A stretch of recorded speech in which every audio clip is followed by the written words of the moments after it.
What's going on, Jack? Right, you join us down at Eventuri today because we have the M240 here and we're going to be getting their first development intake installed on this. Without further ado, let's get into it. Let's go. I'm just going to quickly do a stock rev without the intake, and then once it's fitted, we'll do another one.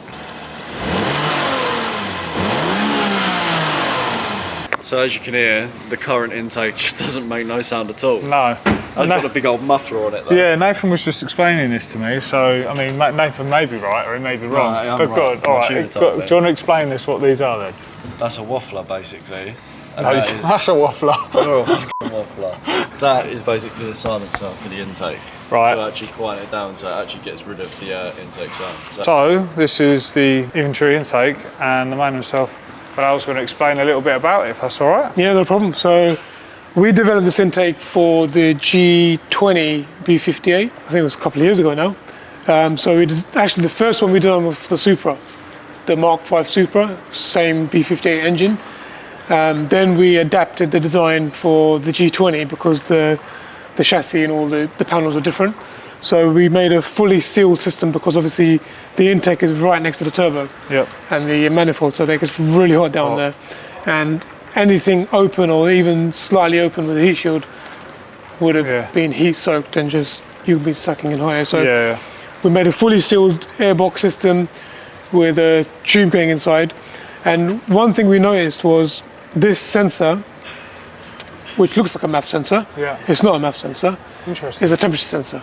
Okay. So it's actually not taking airflow measurements as such, it's just temperature. So what we did was we made that bigger.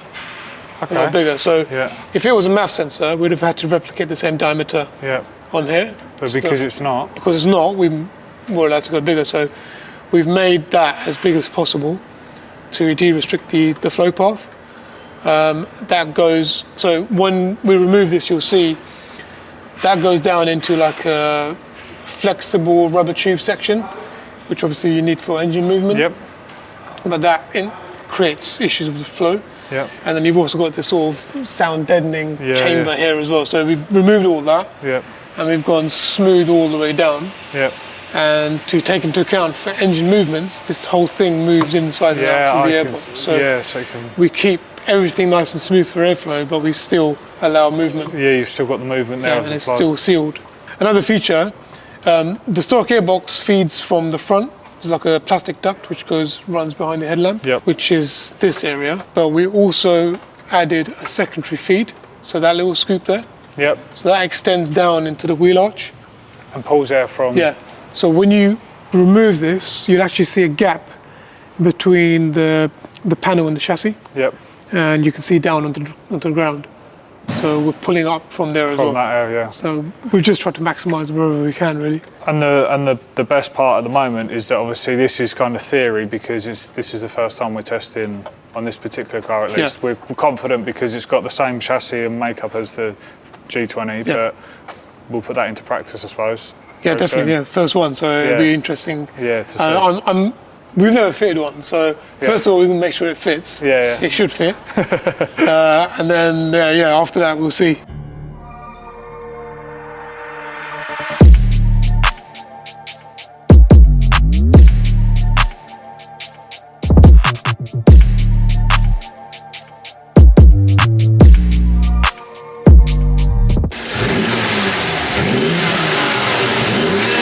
It's all fitted, isn't it, Jack? All done. All done. It looks absolutely lovely, doesn't it? Yeah, well happy. Absolutely well happy. We tried to do some revs, but to be honest, the car's not under load, so you can't really hear it yet. So we're going to head straight out now. See what it sounds like. See what it sounds like. Sounds good, man. Do you notice any difference? Like feeling wise? Yeah, it feels more like alert. It's weird, it feels like it comes on boost quicker. Oh, right, yeah. And I don't know if that's like a placebo, but it feels that way. And maybe it's the noise that sort of does it, makes it feel a little bit more exciting. Yeah. Where it's a bit muted before. You can't really hear the turbo. You can't really hear the turbo, but now it's obvious. Yeah.